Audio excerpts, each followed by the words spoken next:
सकते हैं। आज हम लोग नया चैप्टर लेके आए हैं और नया चैप्टर पढ़ेंगे जिसका नाम है डायरेक्ट एंड इनवर्स वेरिएशंस। हमें डायरेक्ट और इनवर्स वेरिएशन पढ़ना है बच्चों, या डायरेक्ट और इनडायरेक्ट वेरिएशन पढ़ना है आज हम लोगों को। समझ में आ रही है? तो ये नया इंपॉर्टेंट चैप्टर है क्लास 8 का और बहुत काम का चैप्टर है, मतलब आगे इसका बहुत यूज़ होगा। डायरेक्ट तो नहीं होगा यूज़, लेकिन इनडायरेक्ट बहुत जगह यूज होगा। तो ये समझना बहुत ज़रूरी है आपको, और ये हमारे प्रैक्टिकल लाइफ से भी बहुत ज़्यादा इंपॉर्टेंट चीज़ें रिलेट करती हैं इससे। ठीक है, आप समझोगे। जैसे अगर मैं बोलूँ, एग्जाम्पल देने की बात करूँ, आप जैसे कि मान लो आप 5 घंटे काम करते हैं तो आपको 100 रुपये मिलते हैं। अगर आप इसी तरह 10 घंटे काम करेंगे तो आपको कितने रुपए मिलेंगे, इस तरीके से अगर आप सोचेंगे तो मान लो कितना हो जाएगा आपका 200 रुपये। या मान लो आपकी फैमिली में 2 मेंबर है, दोनों वर्क कर रहे हैं, सपोज कर लो, तो 20,000 रुपये कमा रहे हैं। अगर 3 मेंबर वर्क करने लग जाएंगे तो इनकम बढ़ेगी नहीं बढ़ेगी? तो बच्चों बढ़ जाएगी। समझ में आ रही है कुछ कहानी? तो इस तरीके से आपको चीज़ें सीखनी है, या आप एवरीडे लाइफ से रिलेट कर सकते हो। मान लो कि कोई चीज़ है, मान लो कोई एप्पल वगैरह लेने जा रहे हो, 1 kg लिया तो इतने रुपए का मिला, 2 kg लोगे तो कितने का मिलेगा? तो इस तरीके से आपको चीज़ें सोचनी होंगी। या मान लो सपोज कर लो कि कभी रेट ज़्यादा हो जाता है किसी चीज़ का, तो हमें कम यूज करनी चाहिए, क्यों करनी चाहिए कम, वो हम आज चीज़ें सीखेंगे। ठीक है, इस चैप्टर में हम लोग 2 कंसेप्ट पढ़ेंगे, डायरेक्ट और इनडायरेक्ट वेरिएशन। तो आइए हम लोग स्टार्ट करते हैं। सबसे पहले बात होता है वेरिएशन। वेरिएशन का मतलब होता है वेरी करना। इसमें क्या होगा, 2 चीज़ होंगी आपके पास। क्या होंगी? 2 चीज होंगी। मान लो एक ए है और एक क्या है हमारे पास, बी है, और दोनों एक दूसरे से क्या होंगी, कनेक्ट होंगी। और ये देखना है कि एक चीज जो चेंज होगी तो बी में चेंज होगा तो ए में क्या फर्क पड़ेगा, या ए चेंज होगा तो बी में क्या फर्क पड़ेगा, ये हमें नोटिस करना है आज हम लोगों को। समझ में आ रही है? तो वेरिएशन का मतलब ही होता है चेंज। वेरिएशन का मतलब क्या होता है बच्चों? चेंज होता है कि वन ऑब्जेक्ट, चेंज का मतलब है how A will change with respect to B के रिस्पेक्ट में ए कितना चेंज होगा, या ए कैसे चेंज होगा। अगर बी इंक्रीज होगा तो ए बढ़ेगा या घटेगा, या ए घटेगा तो बी बढ़ेगा या घटेगा। तो हमें ये चीज़ें बात करनी है। तो अगर बात करें टाइप की, वेरिएशन के टाइप की बच्चों, 2 टाइप के वेरिएशन होते हैं। एक तो हमारे पास डायरेक्ट वेरिएशन होता है बच्चों। क्या होता है? डायरेक्ट वेरिएशन होता है। समझ में आ रही है कुछ कहानी? और एक हमारे पास क्या होता है, इनडायरेक्ट वेरिएशन होता है। इनडायरेक्ट का दूसरा नाम जो होता है बच्चों वो होता है इनवर्स वेरिएशन। क्या होता है? Inverse variation, INVERSE, inverse variation होता है बच्चों। तो ये हमारे पास 2 चीज होती हैं, डायरेक्ट वेरिएशन और इनवर्स वेरिएशन या इनडायरेक्ट वेरिएशन। तो हमें ये 2 टाइप बच्चों सीखने हैं आज। समझ में आ रही है कुछ? आओ समझते हैं। तो सबसे पहले स्टार्ट होता है डायरेक्ट वेरिएशन का। डायरेक्ट वेरिएशन होता क्या है बच्चों? तो इसमें क्या होता है, 2 क्वांटिटी होंगी आपके पास, ए क्वांटिटी बी क्वांटिटी। अगर ए इंक्रीज हो रही है तो बी भी क्या होगी, इंक्रीज होगी। अगर ए डिक्रीज कर रही है तो बी भी क्या कर जाएगी, डिक्रीज कर जाएगी। मतलब सीधा सा रिलेशन होगा। क्या होगा? सीधा सा रिलेशन होगा। मतलब एक इंक्रीज कर रहा है, दूसरा भी क्या करेगा बच्चों, इंक्रीज करेगा। और एक डिक्रीज हो रहा है, दूसरा भी क्या करेगा, डिक्रीज करेगा। जैसे मैंने आपको बताया। मान लो सपोज कर लो आप जो हैं, आपके पास 10 रुपए हैं, 10 रुपए की टॉफी 5 आ रही है। कितनी आ रही है? 5। और 20 रुपए हो जाएंगे तो टॉफी कितनी आ जाएंगी बच्चों? 10 टॉफी आ जाएंगे। समझ में आ रही है? तो आपने अमाउंट बढ़ाया तो क्वांटिटी क्या होगी, टॉफी की संख्या, टॉफी के नंबर जो होगी क्या हो गई, बढ़ गए हैं। तो ये किस टाइप का हमारा रिलेशन है बच्चों? डायरेक्ट रिलेशन है। समझ में आ रही है कुछ कहानी? या एग्जाम्पल ले सकते हो, मैंने बताया था आपको। मान लो 5 घंटे काम करते हो तो 100 रुपये मिलते हैं। 10 घंटे काम करोगे तो कितने रुपए मिलेंगे बच्चों? 200 रुपये। समझ में आ रही है? तो आपने आवर्स बढ़ाए, नंबर ऑफ आवर्स इंक्रीज करे तो अमाउंट भी क्या कर गया हमारा, पैसे क्या कर गए, इंक्रीज कर गए। That is called direct variation. क्या बोलते हैं? डायरेक्ट। अब इसको मैथमेटिकल वे में कैसे समझते हैं हम लोग, वो देखो बच्चों। मान लो एक क्वांटिटी एक्स है और एक क्वांटिटी क्या है हमारे पास, बी है। 2 चीज हैं। अगर मैं बोलूं कि ए जो है, जो एक्स है वो वेरी कर रहा है डायरेक्टली किसके, वाई के। क्या कर रहा है? इनडायरेक्टली वेरी कर रहे हैं। ये प्रोपोर्शनल का साइन होता है बच्चों। ये जो साइन बनाता हूं ना बच्चों, this is the sign to represent the proportional. किसको रिप्रेजेंट करता है? ये प्रोपोर्शनल को रिप्रेजेंट करता है। ठीक है। अब यहाँ पे ए जो है प्रोपोर्शनल, एक्स जो है प्रोपोर्शनल वाई के। इसका मतलब एक्स बढ़ाएंगे, वाई बढ़ाएंगे तो एक्स भी क्या करेगा, बढ़ेगा। और एक्स घटाएंगे तो वाई भी क्या करेगा, घटेगा। बच्चों यहाँ पे क्या होता है, अगर मैं इस प्रोपोर्शन को हटाता हूँ तो एक के कांस्टेंट आ जाता है। क्या आता है? हमेशा याद रख लेना, जब भी प्रोपोर्शनल का साइन हटाते हैं तो यहाँ पे एक कांस्टेंट आता है जिसका नाम हम लोग रख देते हैं प्रोपोर्शनल कांस्टेंट। क्या रख देते हैं?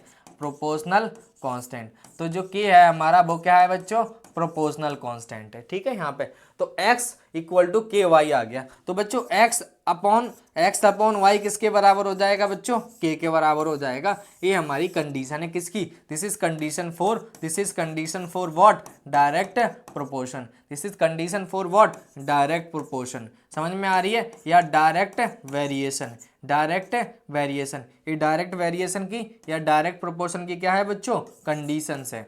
This is condition for what, direct proportion. ध्यान से समझना और चीजें समझ में आ जाएंगी आपको। मैंने बोला बच्चों कि x अपॉन वाई किसके बराबर है, k के बराबर है। अगर मैं बोल दूं x1 अपॉन y1 किसके बराबर है, k के, कांस्टेंट है।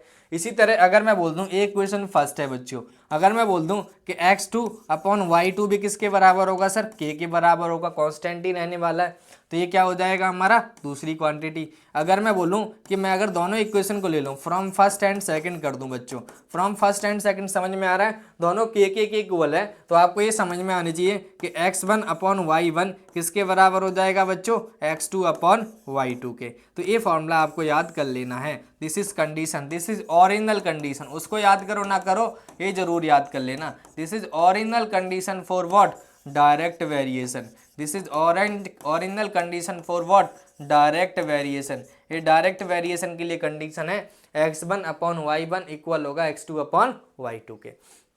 बच्चों समझ में आ रही है, तो ये कंडीशन याद कर लेना, क्योंकि मैं ऐसे क्वेश्चन बहुत कराने वाला हूँ। और x अपॉन वाई किसके बराबर होगा, कांस्टेंट के बराबर होगा। इसके इक्वल टू k भी रख सकते हो, मुझे कोई दिक्कत नहीं है। जरूर नहीं है सिर्फ x1 x2 के इक्वल हो, बच्चों ऐसे भी बना सकते हैं, x1 अपॉन y1 इक्वल हो जाएगा किसके, x2 अपॉन y2 इक्वल हो जाएगा किसके बच्चों, x3 अपॉन y3 इक्वल हो जाएगा किसके, x4 upon y4। Date dash करोगे, डेट डैश वो किसके बराबर होगा, k के। तो इस तरीके से आप कंडीशन को लिख सकते हो, जरूर नहीं है सिर्फ 2 तक ही हो, 3 भी हो सकता है, 4 भी हो सकता है और 5 भी हो सकता है। अब एग्जाम्पल हम लोग लेने बैठते हैं, हम लोग एग्जाम्पल समझने की बात करते हैं कि डायरेक्ट और इसकी कंडीशंस क्या होती है। मान लो डायरेक्ट और इसमें क्या कंडीशंस है। अब एग्जाम्पल देख लेते हैं। मान लो आपको पता होगा कि स्पीड जो होती है बच्चों, गलत कर रहा हूँ, रुको 1 मिनट। अगर मैं बात करूँ, आपको एक चीज़ पता होगी बच्चों, कि आपको क्या पता होगी बच्चों, जो डिस्टेंस होता है वो बराबर होता है स्पीड इंटू टाइम के। किसके बराबर होता है, स्पीड इंटू टाइम के। ध्यान से देखो, स्पीड बढ़ाओगे तो डिस्टेंस भी क्या हो जाएगा, बढ़ जाएगा। जितनी तेज गति से मूव करोगे उतना ही ज़्यादा डिस्टेंस क्या होगा, कवर होगा। और टाइम बढ़ाओगे तो डिस्टेंस क्या होगा, बढ़ेगा। जितनी देर तक गाड़ी चलाओगे उतना ही क्या होगा, हमारा डिस्टेंस भी बढ़ेगा। बच्चों समझ में आ रही है, तो एक ही होता है। अगर मैं बात करूं number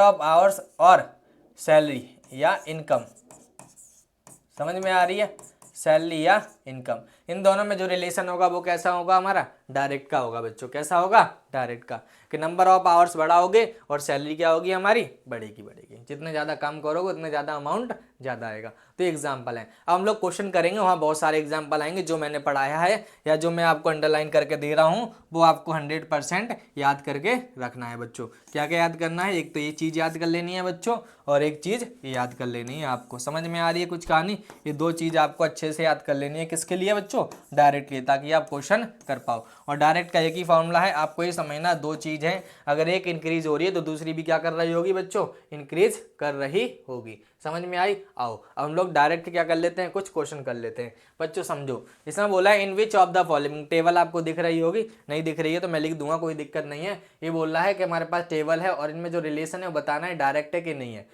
in which of the following direct है, अगर डायरेक्ट है तो बताइए, पहले रिलेशन बता दो, फिर आपको बताना कांस्टेंट क्या होगा बच्चों। ठीक है, अभी हमारे पास ए दे रखा है, ए बी दे रखा है। एक काम करते हैं, रुको एक बार मैं चेंज कर देता हूँ। ये ए है बच्चों, ए बी है, ए 12 दे रखा है, ए 4 12, ए 7 दे रखा है, ए 21 है, और ये हमारे पास क्या है 21, और ये हमारे पास 63 है, और ये हमारे पास क्या है 28 है, और ये हमारे पास 48 है बच्चों, पहले क्वेश्चन में। ठीक है ठीक है, तो हम लोग पहला क्वेश्चन करने जा रहे हैं बच्चों। पहले क्वेश्चन में हमें दे रखा था a अपॉन बी, इसका बॉक्स दे रखा है 4 12। ठीक है, ये 7 ये 21 है बच्चों, ये हमारे पास 21 दे रखा है, ये 63 दे रखा है, ये 28, और ये क्या दे रखा है हमें 84 दे रखा है बच्चों। ये दे रखी चीज़ें। हमने बात की कंडीशन, क्या बात की condition, condition for direct proportion, हमने बात की डायरेक्ट वेरिएशन, डायरेक्ट वेरिएशन की कंडीशन हमने बताई है A1/A2, A1/A2, A1 या A1/B1 लिख लो, कोई दिक्कत नहीं है अगर A1 में दी एक्स ए में दिया है तो। देखो इसको लिख सकते हैं A1/B1 इक्वल होगा किसके, A2/B2 इक्वल होगा किसके, A3 अपॉन किसके, B3 के इक्वल होगा A4/B4 के इक्वल किसके होगा, कांस्टेंट के बच्चों, किसके बराबर होगा, कांस्टेंट के बराबर होगा। समझ आ रही है कुछ कहानी।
तो हमें ये देखना है कि ये होगा कि नहीं होगा, सेटिस्फाइड कंडीशन होगी तो होगा, प्रोपोर्शन होगा नहीं तो नहीं होगा।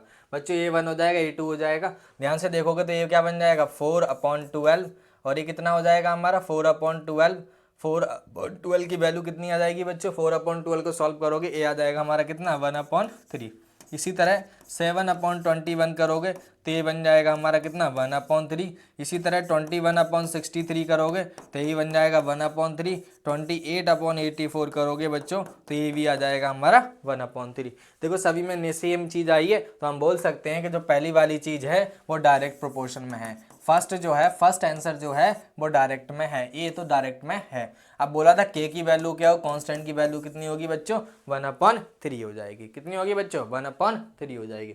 इसी तरह आप सेकंड पार्ट कर सकते हैं, फर्स्ट पार्ट था, सेकंड पार्ट करने बैठोगे तो सेकंड पार्ट में 2.5 दिया है, पहले क्या दिया है 2.5 दिया है इन लोगों ने, कितना दिया है 2.5/10, पॉइंट को हटाओगे नीचे 10, ये बन जाएगा 1/4। इसी तरह अगर बात करोगे 5/20, 5/20 ये कितना बन जाएगा 1/4। फिर 1 हमारे पास 7.5 है अपॉन 30 है, तो ये पॉइंट हटाओगे नीचे 0 आ जाएगा, तो ये भी कितना आ जाएगा बच्चों 1/4 आ जाएगा। सेम कहानी 10/40 करोगे, 10/40 का मतलब होता है 1/4 होता है बच्चों। देखो इसके भी सभी चीज़ क्या आ रही हैं, सेम आ रही है। दूसरा देख लेते हैं लास्ट वाला, तो 15/60 तो याद आएगा 1/4। इसका मतलब सारी चीज़ इक्वल है, सबका रेशियो सेम आ रहा है, तो वी कैन से सेकंड भी क्या है हमारा डायरेक्ट प्रोपोर्शन में है, और डायरेक्ट प्रोपोर्शन में है तो के की वैल्यू कितनी है हमारी 1/4 है बच्चों, कितनी है 1/4 है। समझ में आ रही है। तो फर्स्ट एंड सेकंड तो डायरेक्ट प्रोपोर्शन में है, इसमें कोई डाउट ही नहीं है, क्योंकि सबके रेशियो सेम आए हैं, सबका सॉल्यूशन करके A/B करके X/Y करके क्या आया है बच्चों सेम आया है। ठीक है, हाँ चलो आगे देख लेते हैं अगला, थर्ड पार्ट करने की कोशिश करते हैं। थर्ड पार्ट क्या दे रखा है,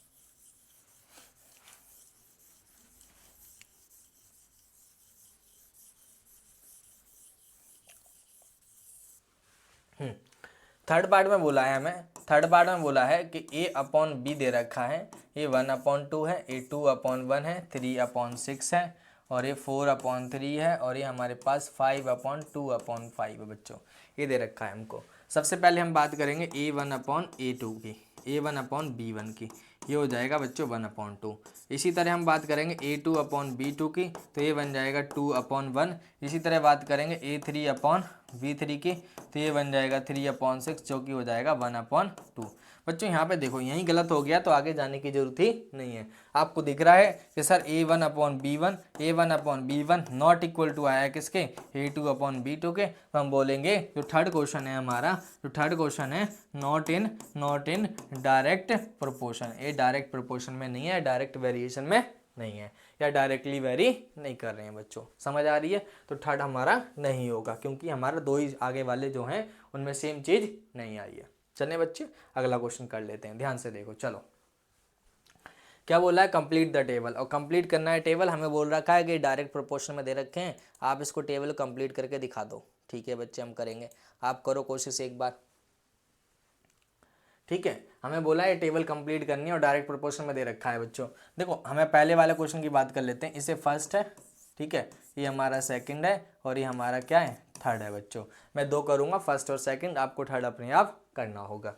तो फर्स्ट क्वेश्चन में बात करें x/y करके दे रखा है, ये 2.5 है बच्चों, ये 5 है, ठीक है, और ये हमें पता नहीं है क्या है, ये हम मान लेते हैं 8 है।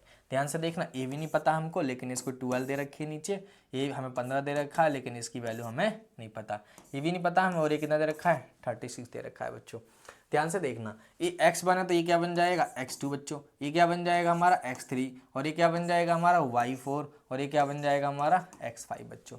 देखो जब डायरेक्ट प्रोपोर्शन में होता है तो आपको मैंने बताया, क्या बताया कंडीशन ऑफ डायरेक्ट प्रोपोर्शन की बच्चों, कंडीशन ऑफ डायरेक्ट वेरिएशन की, वो ये बताइए x1/y1 इक्वल होगा किसके, x2/y2 इक्वल होगा किसके, x3/y3 के, इक्वल होगा डैश डैश करके के। ठीक है, ये मैंने आपको बताया था अभी। तो इससे वैल्यू पुट करो, x1/x2 की वैल्यू, x1/y1 की वैल्यू 2.5/5 है, 2.5/5 है। उसके बाद x2 कितना है हमारे पास, x2 की हमें x2 रहेगा, और नीचे कितना है हमारे पास 8 है, इक्वल हो जाएगा किसके, x3 किसके 12 के, इक्वल हो जाएगा किसके 15/y4 के, इक्वल हो जाएगा किसके x5 किसके 36 के।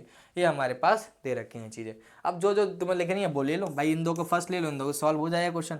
इसको लोगे तो ये बन जाएगा 2.5/5 इक्वल हो जाएगा x2 कितना 8। इस पॉइंट को हटाओगे नीचे 10, इसको कटोगे 25 से, कटोगे 2 बार में, तो हमारे पास जो बचेगा वो हो जाएगा 1/2 इक्वल टू x2/8। तो x2 की जो वैल्यू आएगी वो आ जाएगी बच्चों हमारे पास 4, कितनी आ जाएगी बच्चों 4। तो ये जो आंसर बनेगा ये कितना बन जाएगा 4 बन जाएगा। ठीक है, अब इन दो को ले लो, अब इन दो को ले लोगे, जैसे कि अगर बात करूँ मैं, ये हो जाएगा 4 कितना है 8 इक्वल टू हो जाएगा x3 कितना हो जाएगा बच्चों 12। इसको सॉल्व करोगे तो ये हो जाएगा 1/2 और ये हो जाएगा हमारा सॉल्यूशन हो कितना आ जाएगा बच्चों 6 आ जाएगा, कितना आ जाएगा 6, तो 6 आ गया अब हमारा। ठीक है, अब एक चीज़ नोटिस कर लो यहाँ पे, देखो इन दोनों में 2 का डिफरेंस चला, 2 का मल्टीप्लाई, 2 मल्टीप्लाई नीचे 2 मल्टीप्लाई नीचे 2, यहाँ देखो ये 15 आया, 15 का डबल करो कितना हो जाएगा बच्चों 30 हो जाएगा, यहाँ 36 है उसका हाफ होना चाहिए, देखो कितना हो जाएगा 18। ऐसे करे कर लो, कोई दिक्कत नहीं है आप लोग।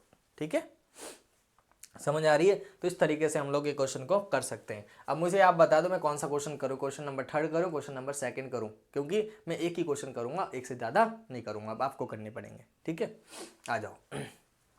ठीक है, इसको इरेज कर लेते हैं, हम क्वेश्चन 2 करने की कोशिश करते हैं, क्योंकि एक क्वेश्चन आप होमवर्क में करेंगे।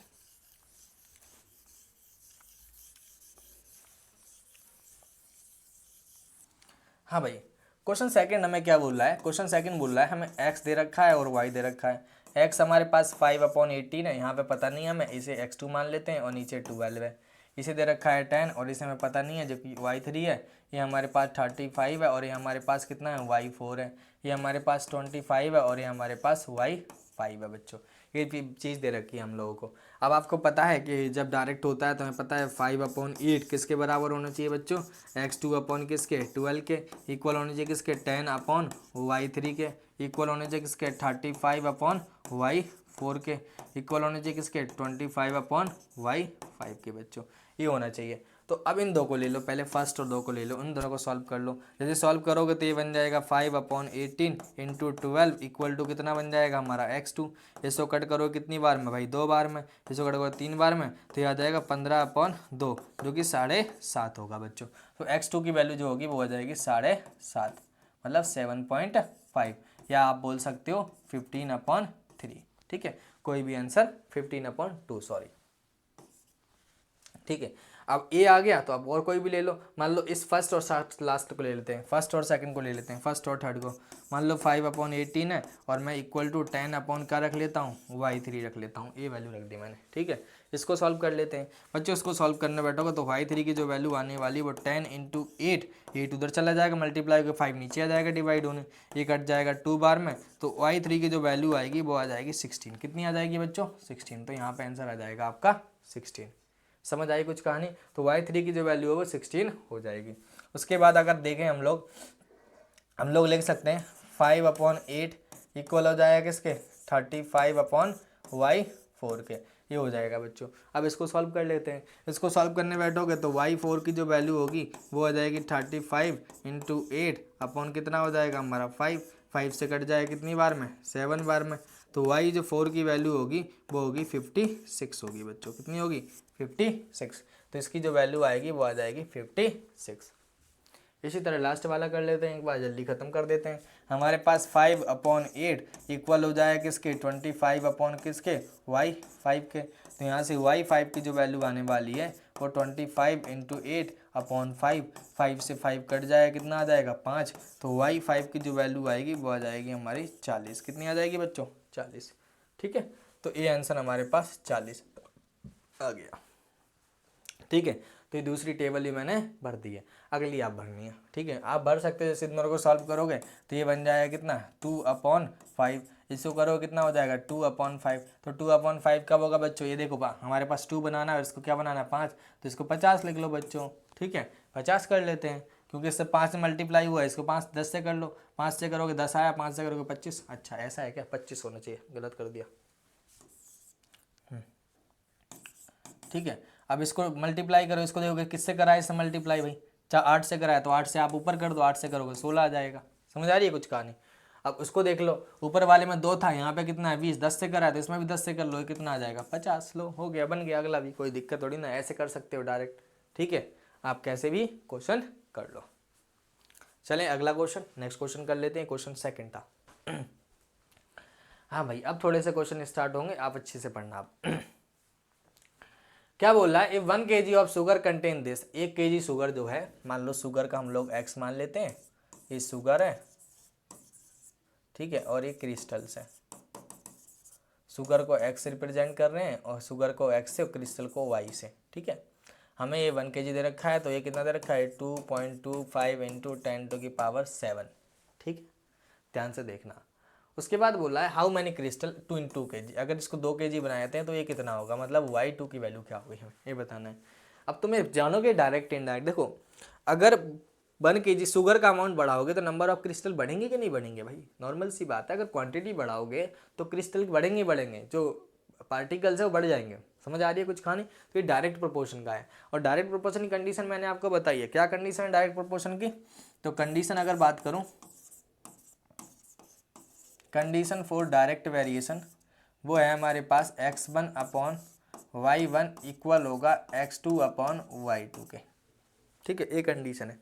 x1 की वैल्यू हमारे पास 1 है, अपॉन कितना है 2.25 × 10⁻⁷ इक्वल हो जाएगा 2/y2।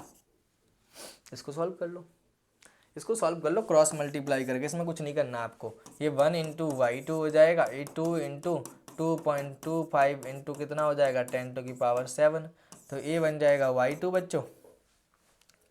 ये मल्टीप्लाई करोगे तो ये बन जाएगा 4, ये बन जाएगा 50 × 10⁻⁷ क्रिस्टल्स। तो इतने क्रिस्टल होंगे, उस डबल ही हो जाएंगे और कुछ नहीं होने वाला। ठीक है, पहले 2.25 से × 10⁻⁷ थे, अब 4.50 × 10⁻⁷ क्रिस्टल हो गए हैं बच्चों। ठीक है, अगला क्वेश्चन कर लेते हैं, क्वेश्चन नंबर 4। ये क्वेश्चन 3 था, क्वेश्चन 4 पढ़ो फटाफट से, जल्दी पढ़ो।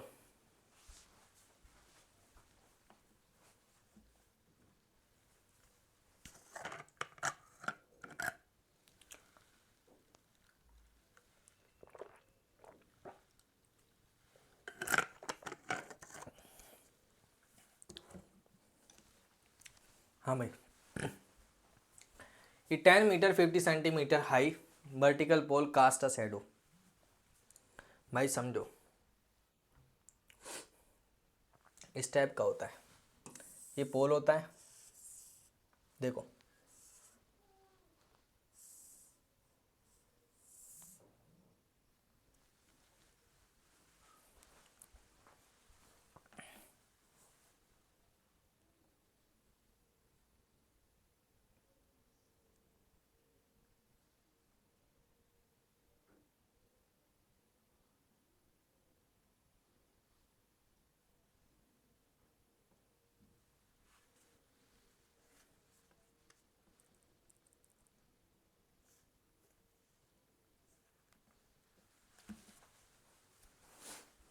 हाँ भाई, ये हमारे पास एक टावर है। टावर की जो लंबाई है वो हमारे पास कितनी है, 10 मीटर 50 सेंटीमीटर है, और इसकी जो शैडो बन रही है वो 6 मीटर बन रही है। ठीक है, उसके बाद बोल रहे हैं हमें कि अगर सेम टाइम पे लेंथ ऑफ शैडो कितनी होगी, टावर की लंबाई जो है कम कर दी जाए तो। देखो, अगर टावर की लंबाई इसने थोड़ी सी कम कर दी, कम करने का मतलब है इसने टावर जो है वो कितने कर दिया, 5 मीटर 6 सेंटीमीटर कर 60 सेंटीमीटर कर दिया।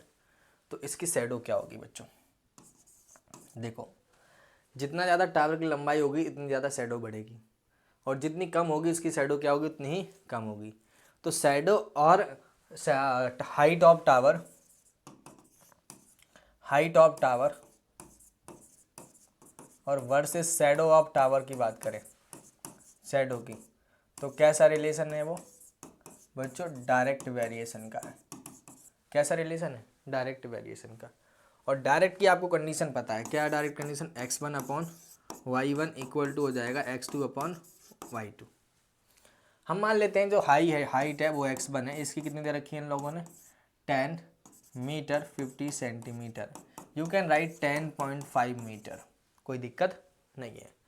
इसी तरह अगर मैं y1 की बात करूं तो y1 जो होगा वो 6 मीटर, इसकी शैडो जो है, और x2 जो होगा बच्चों वो होगा 5 मीटर 60 सेंटीमीटर, तो ये बन सकता है 5.6 मीटर। इसी तरह y2 देखोगे तो y2 हमें पता नहीं है, y2 निकालना है अपन को। अब वैल्यू पुट कर दो फॉर्मूले में, हमारा हो जाएगा पहला 10.5 अपॉन y1 6 होगा, और x2 हमारे पास 5.6 अपॉन ये कितना है हमारे पास, y2 है बच्चों। ठीक है, अब इसको सॉल्व करना है अपन को। इसको सॉल्व करने बैठोगे तो ये बन जाएगा y2 equal to 5.6 into 6 upon 10.5। इस पॉइंट को हटाओगे नीचे आ जाएगा 10, इस पॉइंट को हटाओगे नीचे आ जाएगा 10, और 10 से 10 कट जाएगा। अब इसको 3 से काटोगे, 3 से कट रहा है 2 बार में, 3 से कट रहा है ये कितना, 3 और 5 बच्चों। अब कोई कट रहा है क्या, अब नहीं कटने वाला। तो हमारे पास जो फाइनल आंसर बचने वाला है वो बचेगा 56 इंटू 2 अपॉन 35। ये हो जाएगा 12 1, और ये हो जाएगा 11, और ये हो जाएगा 35 मीटर। बच्चों ये हमारी इसकी शैडो होगी, जो कि पॉइंट में आ जाएगी समथिंग करके। समझ में आ रही है कुछ कहानी, 3 पॉइंट समथिंग आंसर आ जाएगा आपका। ठीक है, तो इस तरीके से आप लिख सकते हो, 3 पॉइंट समथिंग लिख लेना, आ जाएगा आंसर। अगला 5th क्वेश्चन बोल रहा है 20 bottles can be packed in a 15 box. 15 box हैं, उसमें 20 बोतल भर सकते हैं हम लोग, बॉक्स जो होते हैं उसमें 20 बोतल भर सकते हैं। और how many bottle can be same batch can be packed in the each box when there are 20। अब देखो पहले जो अगर बात करूं बॉटल्स की और यहाँ पे बॉक्सेस की, तो 20 बॉटल आ रही है कितनी बॉक्स में, 15 बॉक्स में। अगर आपके पास 25 बॉक्स हो तो बॉटल कितनी आएगी वो बताना है हमको, बॉटल हमें नहीं पता। तो अब देखो आप बॉक्स बढ़ाओगे तो नंबर ऑफ बॉटल तो नॉर्मल सी बातें बढ़ेंगी ही बढ़ेंगी। मान लो एक बॉक्स में 5 बॉटल आ रही हैं, तो 10 बॉक्स में कितनी आएंगी सर, 10 बॉक्स ले आए तो 50 बॉटल आ जाएंगी सर। अब 50 आएंगे, इसका मतलब आप देख रहे हो बोतल और नंबर ऑफ बॉक्स में डायरेक्ट रिलेशन है। क्योंकि बॉक्स बढ़ा रहे हो तो नंबर ऑफ बोतल भी बढ़ जा रही है, उसमें ज़्यादा बोतल भरी जा सकती हैं। समझ में आ रही है, तो ये कंसेप्ट लगेगा। अब डायरेक्ट कंडीशन है पता है, x1 अपॉन y1 इक्वल हो जाएगा किसके, x2 अपॉन y2 के। x1 की वैल्यू हमारे पास 20 अपॉन कितनी है 15, ये कितना है हमारे पास x2 अपॉन कितना है 25। ध्यान से देखोगे 5 से कटेगा 4 बार में, 5 से कटेगा 3 बार में, 4 upon 3 equal to x2 upon 25। ठीक है, हाँ आओ आगे चलते हैं हम लोग। आगे देखेंगे हम लोग 4 into 25 upon 3 equal to x2। ठीक है, ये हमारे पास आंसर आ गया बच्चों। यहाँ पे देखोगे तो x2 की वैल्यू हो जाएगी 100 अपॉन 3। अब ये हमारे पास फाइनल आंसर बचेगा जो कि पॉइंट में आएगा। लग रहा है मैंने कुछ वैल्यू वगैरह गलत दे दी है, इसलिए दिक्कत हो रही है क्वेश्चन सॉल्व करने में या उस क्वेश्चन को। ठीक है, कुछ इसमें वैल्यू गलत दे दी है। ठीक है, कोई बात नहीं, आप पॉइंट में ले आइए, पॉइंट में आंसर आ जाएगा। ठीक है, कुछ न्यूमेरिकल प्रॉब्लम है।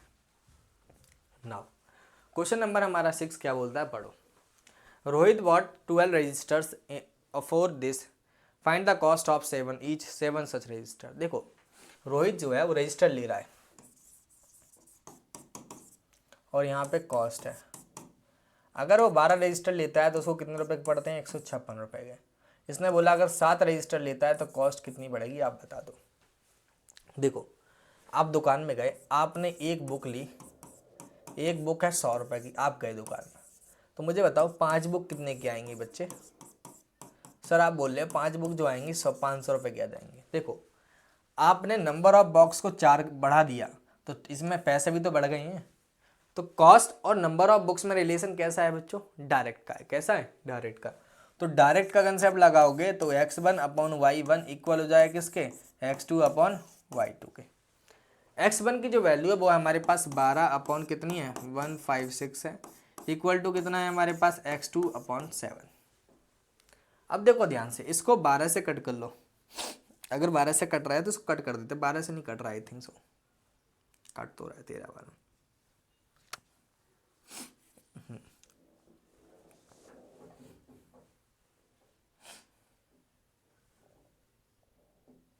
अच्छा मैंने गलत लिख दिया, तभी तो कहूँ आंसर गलत क्यों आ रहा है भाई। यहाँ पे 7 आएगा और हमें y2 निकालना है बाबूजी।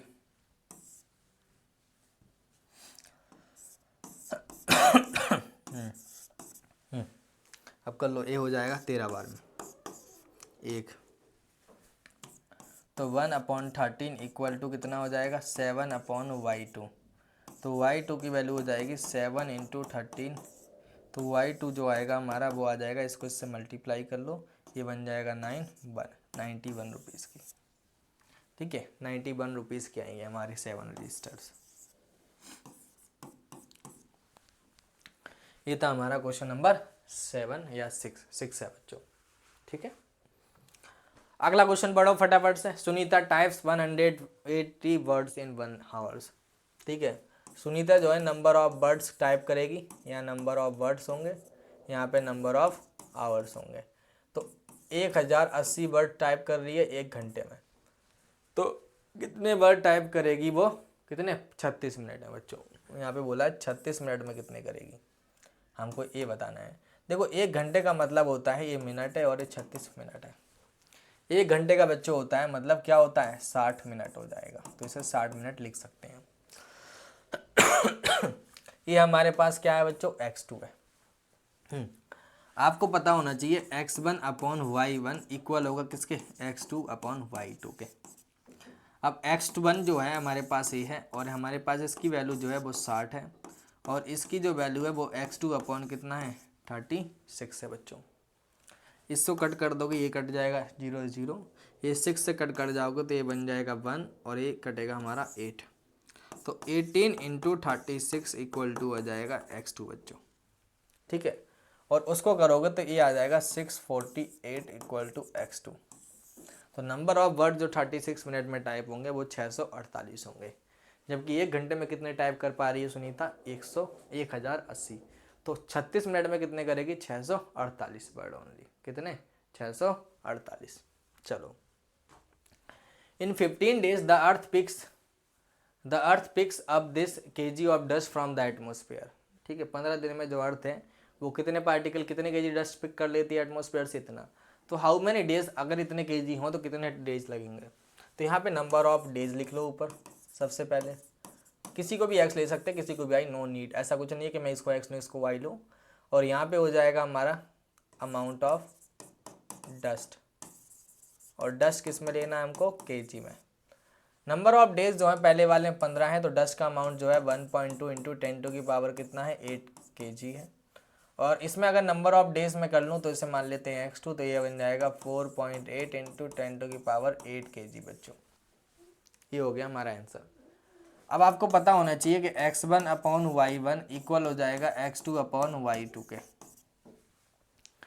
x1 की वैल्यू जो है हमारे पास 15 है और नीचे हमारे पास 1.2 × 10⁻⁴ क्या है, 8 है। और इधर हमारे पास क्या दे रखा है बच्चों, x2 अपॉन कितना दे रखा है, 4.8 × 10⁻⁴ कितना है, 8 है।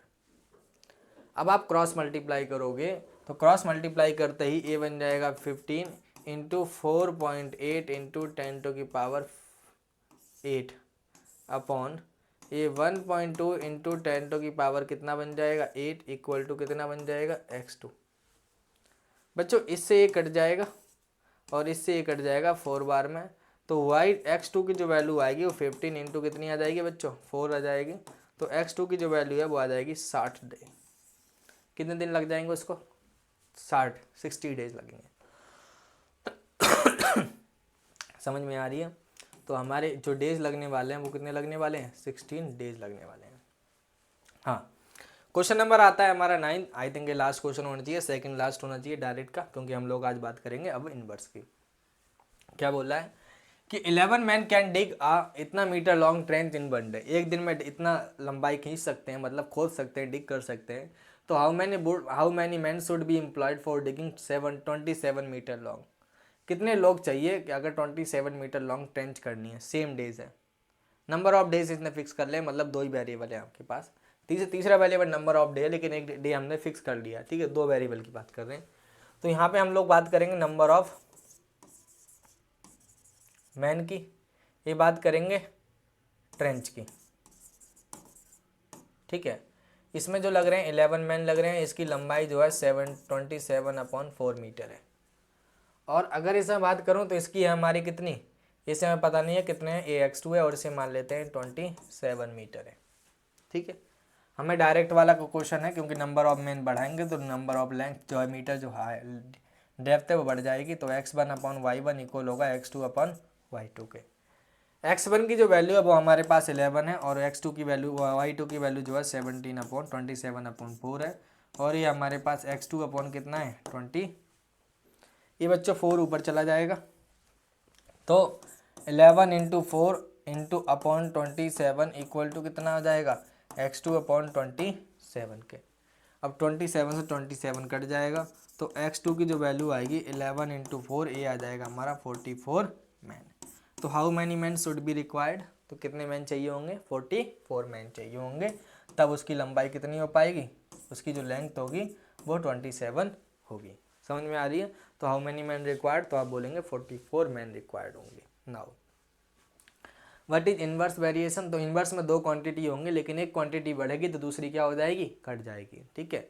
एक क्वांटिटी मान लो बढ़ाई तो दूसरी क्या हो जाएगी घट जाएगी, और एक बढ़ाई घटाई तो दूसरी बढ़ जाएगी। इस तरीके से चलेगा काम, ठीक है।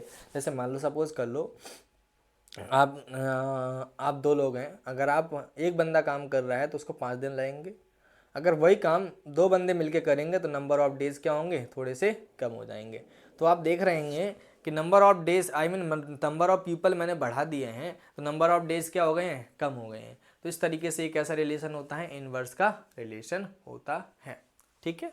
आओ इसमें समझते हैं। देखो मान लो 2 क्वांटिटी हैं आपके पास x एंड y, तो इनवर्स में रिलेशन ऐसे पढ़ा जाता है, इसको 1/y करके लिखा जाएगा फ्रैक्शन में, ठीक है।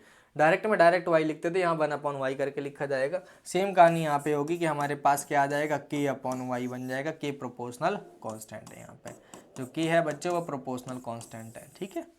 अब ध्यान से देखोगे तो एक्स वाई जो होगा या x इंटू वाई का मल्टीपल जो होगा वो क्या होगा कांस्टेंट होगा। समझ में आ रही है कुछ कहानी। एक तो ये कंसेप्ट याद कर लेना है, x इंटू वाई हमेशा क्या रहने वाला k रहने वाला है।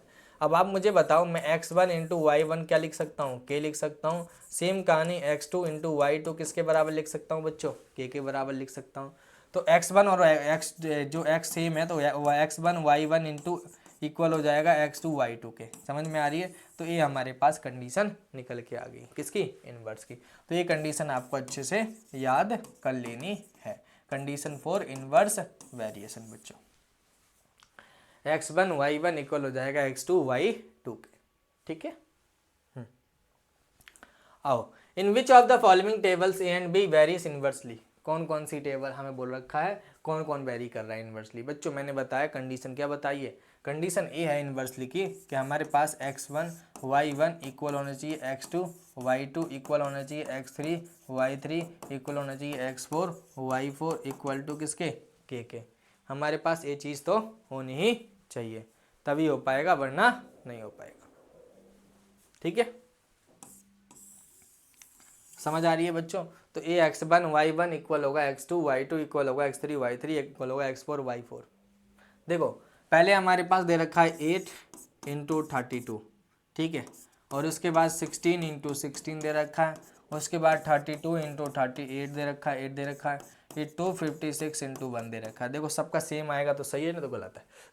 ये पहला क्वेश्चन कर रहे हैं हम लोग, इधर लिख देते हैं पहला, ठीक है।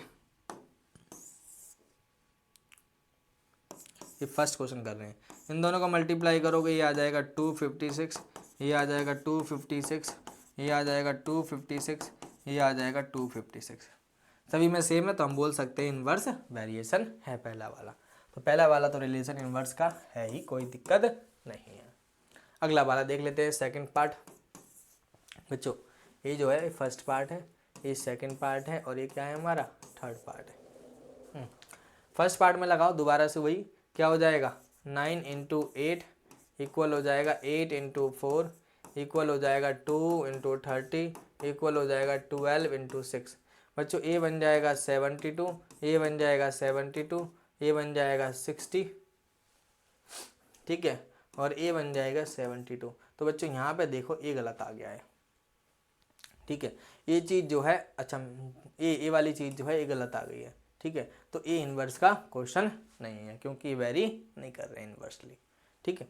अगला देख सकते हो, अगले दोनों को मल्टीप्लाई करो, इन दोनों को मल्टीप्लाई करो बच्चों, ये आ जाएगा कितना 80, इन दोनों को मल्टीप्लाई करोगे ये 80, ठीक है, इन दो को मल्टीप्लाई करोगे 80, और इन दो को मल्टीप्लाई करोगे ये 80। तो ये डायरेक्ट इन्वर्स का क्वेश्चन है, ठीक है। तो तीनों क्वेश्चन हो चुके हैं हमारे, जिसमें पहचानना था कि इन्वर्स वेरिएशन है कि नहीं है। पहले और फर्स्ट और थर्ड है, लेकिन सेकंड इन्वर्स का नहीं है, सेकंड नहीं कर रहा है इसको फॉलो। हाँ जी सर, अब क्वेश्चन पढ़ो। पहला क्वेश्चन बोल रहा है हमें कि हमें इन्वर्सली वेरी कर रहे हैं, आप हमें इसके बॉक्स बता दो, बॉक्स में वैल्यू क्या आएगी।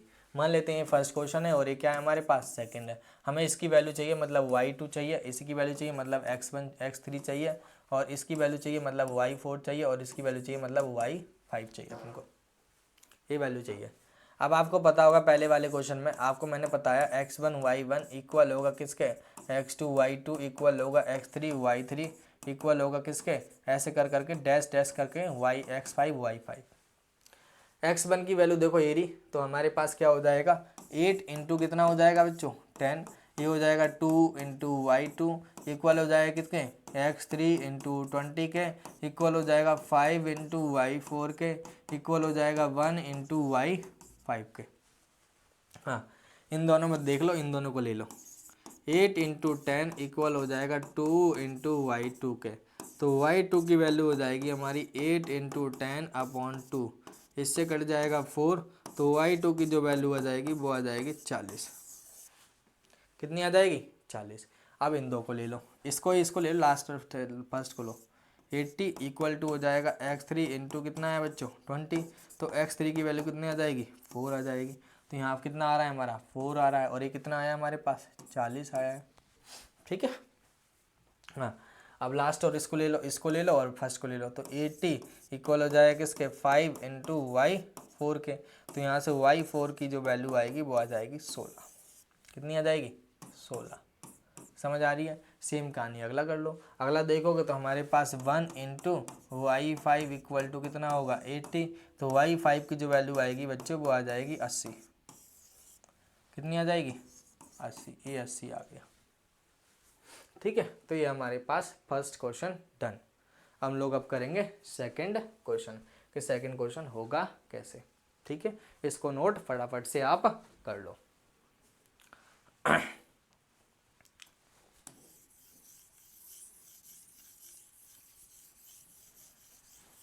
मैंने क्या बोला, मल्टीप्लाई सेम होना चाहिए ना, मल्टीप्लाई सेम होना चाहिए तो सबका। सेकंड क्वेश्चन में बोला है, सेकंड क्वेश्चन में 16 इंटू 4 इक्वल होना चाहिए 32 इंटू y2 के। इसे y2 माना है मैंने, इसे क्या माना है y3, इसे क्या माना है y4, इसे क्या माना है y5।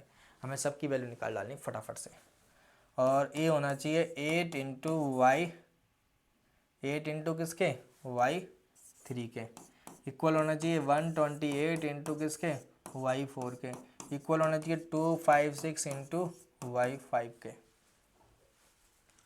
इन दो को ले लो, 16 इंटू 4 इक्वल हो जाएगा 32 इंटू y2 के। तो y2 की वैल्यू जो आ रही है वो आ रही है 16 इंटू 4 अपॉन 32। ये कट जाए कितनी बार में 2, 2 से 2 कट गया, तो y2 की वैल्यू आ जाएगी 2। यहाँ पे आ गया बच्चों 2। अब इसको और लास्ट को ले लो, सेकंड थर्ड को ले लो, 64 इंटू 4 इंटू वाई और y3।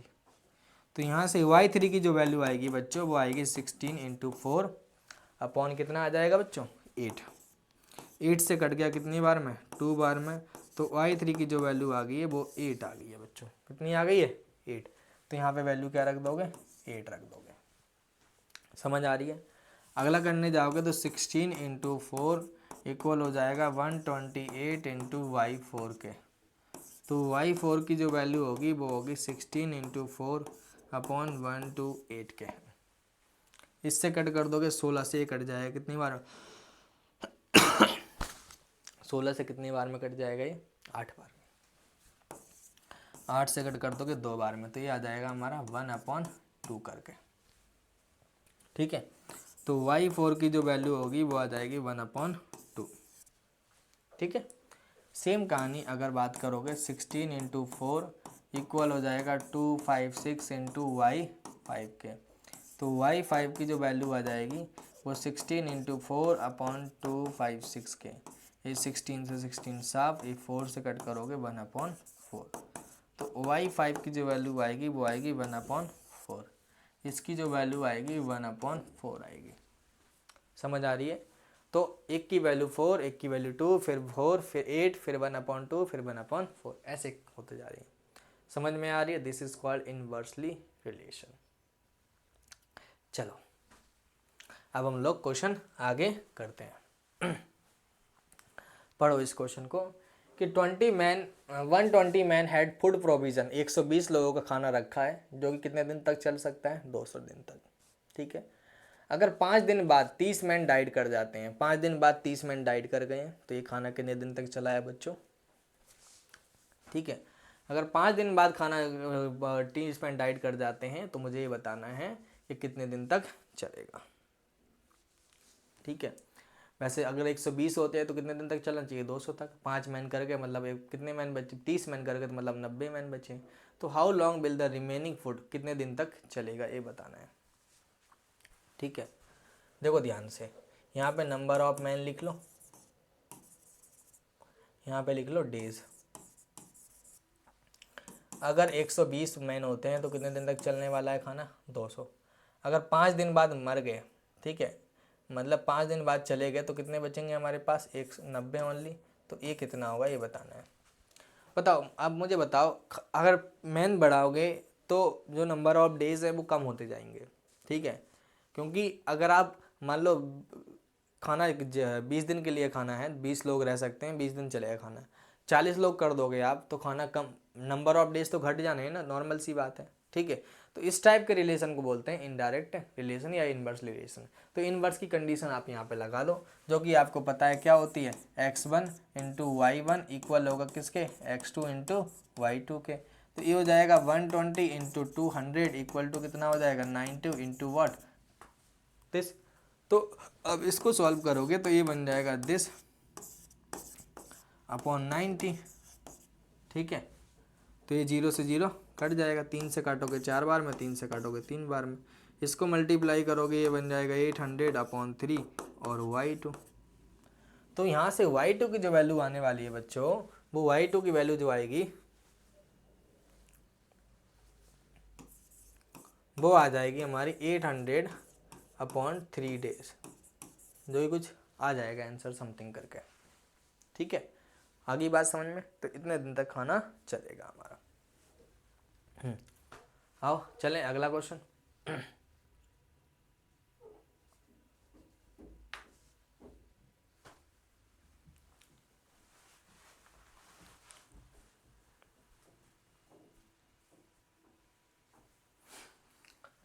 Thirty six man do can piece of work in 25 days, how many days. देखो वही लिखा है, मैन और वर्क का रिलेशन जो होता है, ठीक है, नंबर ऑफ मैन और जो वर्क का रिलेशन होता है, वर्क का रिलेशन जो होता है वो हमेशा याद रख लेना इनवर्स का रिलेशन होता है। ठीक है। इनवर्स का रिलेशन होता है वो। तो यहाँ पे जो मैन है और यहाँ पे नंबर ऑफ डेज है, अगर 36 मैन लगाते हैं तो कितने दिन तक काम करेंगे वो कितने दिन तक चाहिए उन्हें काम करने के लिए, काम कंप्लीट करने के लिए? 25 दिन चाहिए। अगर मैं 15 आदमी लगा देता हूँ तो कितने लोग चाहिए होंगे ये बता दो आप मुझे, y2 की वैल्यू। देखो अगर 36 महीने तो कितने दिन चाहिए? 15। अगर 15 लोग लगा देता हूँ तो कितने दिन चाहिए होंगे बता दो आप। तो आपको पता होना चाहिए इन डायरेक्ट इनवर्स का रिलेशन x1 y1 इक्वल होगा। देखो हमारे पास x1 इंटू y1 इक्वल होगा x2 इंटू y2 के, ठीक है। x1 की जो वैल्यू है वो 36 है, इंटू कितनी है 25 है, इंटू 15 इंटू कितनी है हमारे पास y2 है। तो ये बन जाएगा 36 इंटू 25 अपॉन 15 इक्वल टू कितना हो जाएगा y2। ये कट जाएगा, देखो 5 से कट करोगे 3 बार में, 5 से कट करोगे 5 बार में, 5 से कट करोगे कितनी बार में 12। तो y2 की जो वैल्यू आने वाली है वो आने वाली है 60। कितने आने वाली बच्चों? 60। कितने लोग कितने दिन चाहिए होंगे? 60 दिन चाहिए होंगे काम करने के लिए। अगर 36 मैन से 15 लोग कम कर दोगे तो कितने दिन चाहिए काम करने के लिए? 60 दिन। पूरा 2 महीना ले लेंगे काम करने के लिए। इससे बढ़िया तो ऐसा है ना, मेन बढ़ा दो, जो 25 दिन का काम है उसको क्या हो जाए 10 दिन में काम खत्म हो जाए। अगला क्वेश्चन बढ़ो। 55 cows can graze a field in 16 days. अगर 55 काउस लगाते हैं तो पूरे फील्ड को कितने दिन में ग्रेज कर सकते हैं? 16 डेज में। तो कितने काव लगाऊं कि मैं पूरा फील्ड जो है कितने दिन में ग्रेज करवा दूं? 10 दिन में। तो नंबर ऑफ काव बढ़ाओगे, मान लो सपोज कर लो एक फील्ड है उसमें 5 गाय चल रही हैं और 10 दिन अगले दिन बाद 10 दिन का 10 गाय चला दो, तो नॉर्मल सी बात है अगर नंबर ऑफ काउस बढ़ा दोगे तो जो नंबर ऑफ डेज हैं ग्रेज करने के वो कम हो जाएंगे, ठीक है, क्योंकि ज़्यादा लोग आ गए हैं खाने वाले, ठीक है। तो यहाँ पे अगर मैं बात करूँ काउस की और यहाँ पे बात करूँ मैं डेज की, तो पहले वाले में काउ की जो वैल्यू है वो हमारे पास 55 है, उसकी डेज है 16 और हमें इसकी वैल्यू 10 दे रखी है, हमें ये बतानी है कितनी होगी, x2 कितना होगा हमारे पास पता नहीं है, ठीक है। तो आपको बताया इन्वर्स का रिलेशन x1 y1 इक्वल होगा x2 y2 के। x1 की वैल्यू हमारे पास 55 है और y1 की वैल्यू 16 है, ये हमारे पास 10 है और ये हमारे पास x2 है। तो x2 की जो वैल्यू होगी 55 इंटू 16 अपॉन कितना है 10, ये कट करोगे 11 में, ये कट करोगे 2 बार में, 2 से कट करोगे 8 टाइम में। तो x2 की जो वैल्यू आएगी 11 इंटू 8 जो कि आ जाएगी 88 डेज। कितनी आ जाएगी बच्चों? 88 डेज आ जाएगी। समझ में आ रही है? तो हाउ मैनी डेज रिक्वायर्ड, तो 88 काउस। अरे गलत हो गया भाई, काउस निकाल रहे हैं यार।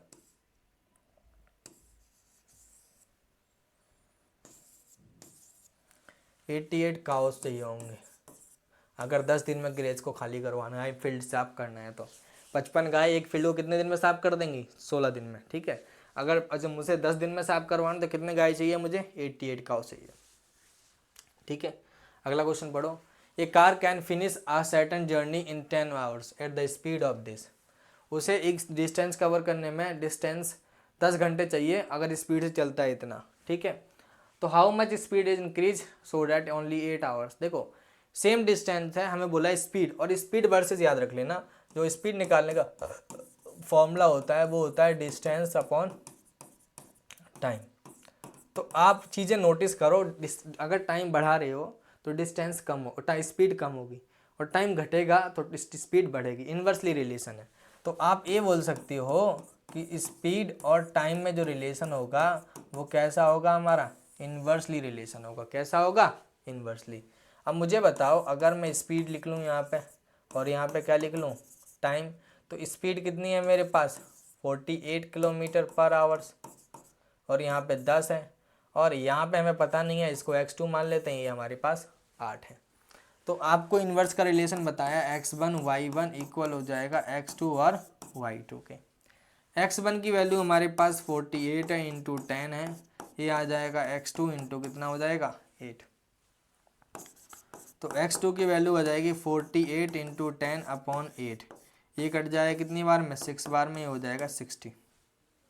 हाँ, तो कितनी स्पीड से चलना होगा उसे? 60 किलोमीटर पर आवर चलेगा, तब उसे 8 घंटे लगेंगे सेम डिस्टेंस कवर करने में।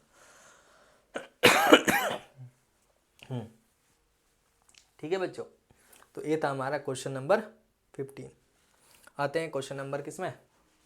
हाँ, अब हमें ना डायरेक्ट और इनडायरेक्ट पर्टिकुलरली नहीं दिए मैंने, अब आपको पहचानना है और बताना है कौन सा डायरेक्ट है और इनडायरेक्ट है, फिर आप क्वेश्चन करना है। ठीक है। अब हमें पहले से पता नहीं होगी कि डायरेक्ट का इनडायरेक्ट का, हमें पहले पता करना पड़ेगा, फिर हम फॉर्मूला लगाएंगे। तो we have number of miscellaneous problem, ठीक है, in which we do not about knowledge about what is which is direct और विच इज इनवर्स। मैं डायरेक्ट नहीं बताऊंगा, आपको बताना है, ठीक है। चलो ये क्वेश्चन नंबर पढ़ो फटाफट से ताकि आपको समझ में आ जाए। कम से कम मैंने 5-6 क्वेश्चन दिए होंगे इसके। ये स्कूल हैज़ 9 पीरियड। एक स्कूल जैसे कि आपको पता होगा नंबर ऑफ पीरियड्स होते हैं, ठीक है, 10, किसी स्कूल में 8 होते हैं, किसी में 6 होते हैं, डिफरेंट टाइम के। मान लो कोई पीरियड 40 मिनट का, फिर अगला 10-40 का, इस तरीके से होता है, ठीक है। मिनट्स में होते हैं, आवर्स में होते हैं, जो भी होते हैं, देख लेना। तो एक स्कूल है जिसमें 9 पीरियड होते हैं और एक पीरियड का टाइम जो है हमारा 40 मिनट है, ठीक है। How long would each period be if the school has 8 period. बोल रहा है अगर हम 9 पीरियड की जगह 8 पीरियड कर देते हैं तो मिनट्स क्या होंगे, जबकि स्कूल का टाइम जो रहने वाला है सेम रहने वाला है, ठीक है। तो देखो ध्यान से, 9 पीरियड 40 मिनट में, 9 पीरियड होते हैं 40-40 मिनट के होते हैं। अगर मैं पीरियड्स 8 कर देता हूँ तो मिनट्स क्या होंगे, ज़्यादा होंगे कि नहीं होंगे, आप बता दो। समझ में आ रही है? सिंपल सी भाषा ये है कि मान लो 10, मैं समझाता हूँ, तो मैं एग्जाम्पल देता हूँ। मान लो 100 टॉफ़ी हैं, ठीक है, 100 टॉफ़ी हैं, 100 टॉफ़ी हैं, ठीक है। वो 10 लोगों में बांटनी है, 10 लोगों में बांटनी, 10 पीपल में। तो एक बंदे में कितनी मिलने वाली है बच्चों, 10, ठीक है। इसी तरह अगर मैं क्या कर दूं कि अब मैं 20% कर दूं, ठीक है, तो एक पर्सन को कितनी मिलने वाली है सर, 5 मिलेंगी बस, ठीक है। देखो तो इनवर्स का रिलेशन है, पीपल बढ़ा दिए तो नंबर ऑफ टॉपिक्स क्या होते जा रही हैं, कम होते जा रही हैं। सेम कहानी ये है कि अगर मैं बात करूं पीरियड्स की, नंबर ऑफ पीरियड जो लगते हैं आपके स्कूल में, और फिर यहाँ पे ड्यूरेशन की या मिनट्स की, कितने मिनट्स का एक पीरियड है, तो 9 पीरियड होगा तो कितने मिनट का होगा, 40 मिनट का। सेम अगर 8 पीरियड कर देता हूँ तो ये कितने मिनट, कितने पीरियड, कितने मिनट का बनेगा, ठीक है। हमने बात की दिस इज व्हाट, कैसा रिलेशन इन दोनों में, कैसा रिलेशन है बच्चों, इनवर्स का रिलेशन है। अगर इनवर्स का रिलेशन है तो इनवर्स की कंडीशन हमें पता होनी चाहिए। इनवर्स की कंडीशन क्या होती है, x1 y1 इक्वल होगा x2 और y2 के। x1 की वैल्यू हमारे पास 9 है और x2 y1 की वैल्यू 40 है, इसकी वैल्यू 8 है और इसकी वैल्यू कितनी है हमारे पास, y2 है। तो y2 की जो वैल्यू आने वाली है वो आ जाएगी 9 × 40 अपॉन कितना हो जाएगा 8, ये कट जाएगा कितनी बार में, 5 बार में, तो ये कितना हो जाएगा 45 मिनट। तो अब जब 8 पीरियड कर दोगे ना तो ये कितने मिनट का पीरियड हो जाएगा, 45 मिनट का बच्चों। समझ आ रही है? तो ये था हमारा इनवर्स रिलेशन का कंसेप्ट, ठीक है। देखो अब देखो 9 पीरियड थे 40 मिनट के थे, अब 8 कर दिए, कम कर दिए, तो इससे देखो इधर बढ़ गया है, दिस इज कॉल्ड इनवर्स ना। पढ़ो अगला 17 क्वेश्चन पढ़ो। देख पानी पी लूँ मैं फटाफट से।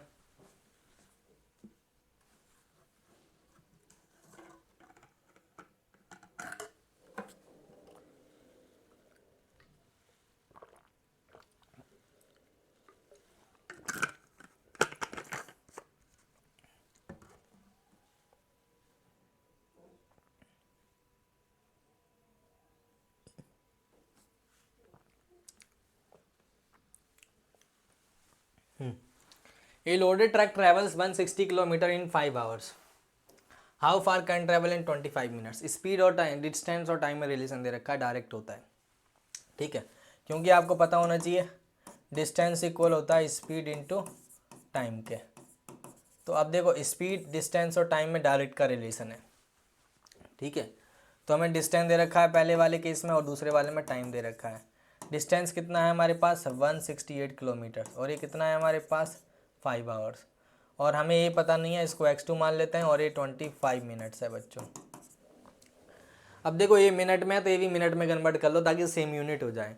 इसमें मिनट में कन्वर्ट करोगे तो इसको मल्टीप्लाई कर दो 5 × 60 से, तो ये बन जाएगा 300 मिनट, और नीचे 25 मिनट्स है। आपको पता होना चाहिए डायरेक्ट कंडीशन होती है x1 अपॉन y1, मैंने बता दिया ये जो रिलेशन कंसेप्ट बन रहा है दिस इज व्हाट, डायरेक्ट। तो x1 अपॉन y1 किसके बराबर होगा हमारा, x2 अपॉन y2 के, ठीक है। x1 की वैल्यू हमारे पास 168 है और x2 की वैल्यू हमारे y1 की वैल्यू कितनी है 5 है, और यहाँ पे ये x2 हमारे पास x2 रहेगा और ये 25 है बच्चों, ठीक है।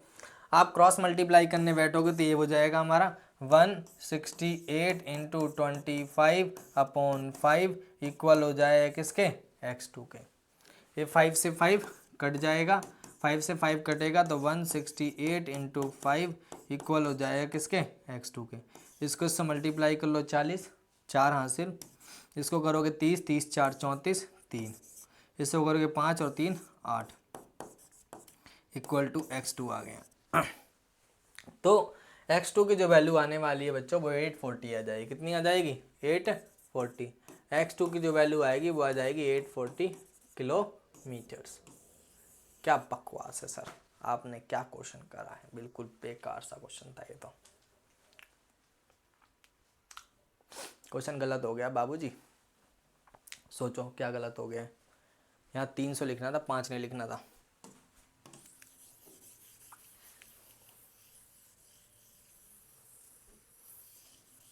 देखो हमारे पास जो x1 है वो है 168 है और इसकी वैल्यू 300 है, x2 अपॉन 25 है। तो यहाँ से x2 की जो वैल्यू आएगी 168 इंटू 25 अपॉन 300। इसको कट कर दो कितनी बार में, 16 बार में, 16 नहीं 12। और इसको कट कर दोगे 4 से, कितनी बार में, 4 से कट करोगे 4 2, और 4 से कट करोगे 3, 3 से कट करोगे कितना हो जाएगा 14।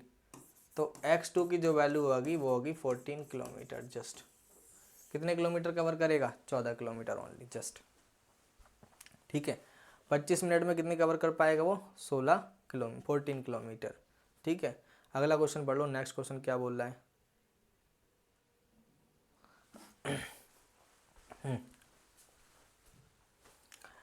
If 20 bottles can be packed in 15 boxes and then how many can be, ये पहले कर चुके हैं हम लोग, सेम क्वेश्चन है, डायरेक्ट का आप कर लेना इसको, मैं पहले ही करवा चुका हूँ इसको, रिपीटेड है। ये फोटोग्राफ ऑफ बैक्टीरिया, देखो फोटोग्राफर जो उस बैक्टीरिया को क्या करता है, उसकी साइज बढ़ाता है, मान लो 5 सेंटीमीटर साइज को इतना 500 टाइम कर देता है।